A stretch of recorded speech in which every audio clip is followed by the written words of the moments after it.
Ngayong araw ay napag-isipan namin na magmukbang sa bukid. Kaya ayan, ginawa na namin.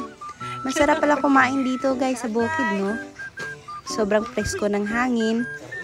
Tapos masaya, lalo na't kasama yung pamilya. Ayan, simpleng buhay, simpleng ulam, pero masustansya at masasarap. Tara guys, kumain tayo. Samahan nyo kaming kumain. Sa mga oras na ito ay gutom na ako, lalo na yung kapatid ko. At lalong-lalo na yung pamangkin ko.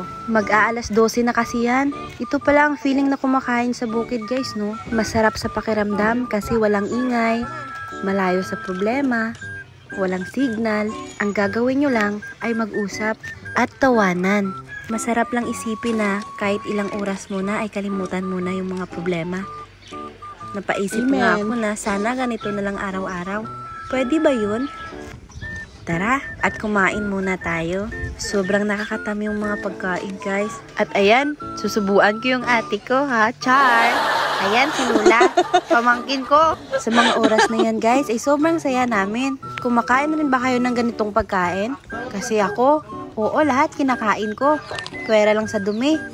Kain muna kami, guys, ha? At maraming salamat pala sa palaging nanonood ng mga videos ko. At sa mga walang sawang sumusuporta. Ayan guys, simpleng buhay pero masaya. Napaisip kasi ako nung sa city pa ako. Sabi ko, puro na lang ako rides, puro na lang ako sa city. Paano kaya pag umuwi ako sa bukid? Pupunta din ako sa mga ganitong lugar. At ayan, at ginawa ko din. Grabe, sobrang satisfying. Bata pa kasi ako guys, dito na ako pumupunta. Nakakalungkot lang isipin na yung mga pinsan ko ay wala na dito. Ando na sila sa malalayong lugar.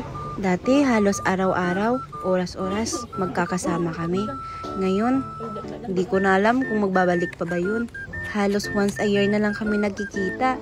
Yung iba kasi nasa Maynila, nasa abroad, tapos yung iba may mga trabaho na at may mga pamilya na. How I wish na maibabalik pa namin yung mga oras na magkasama pa kami. Sobrang namimiss ko na sila at yung mga bonding namin. Dahil umagahan, tanghalian, hapunan, magkakasama kami lahat kumakain. Tapos sa lahat ng okasyon, magkasama din kami. Magkasama rin kami kumain at maligo. Alam niyo ba guys kung saan kami naliligo? Naliligo kami sa busay, sa balon. Sino ba nakaligo sa busay at sa balon? Grabe, nakakamiss talaga, no? Sarap lang maging bata.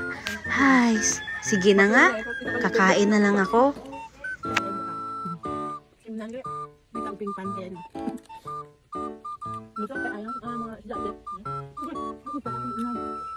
Sa mga oras na ito ay malapit na ako mabusog. At ayan, dito na muna ako guys. Thank you for watching. Bye-bye!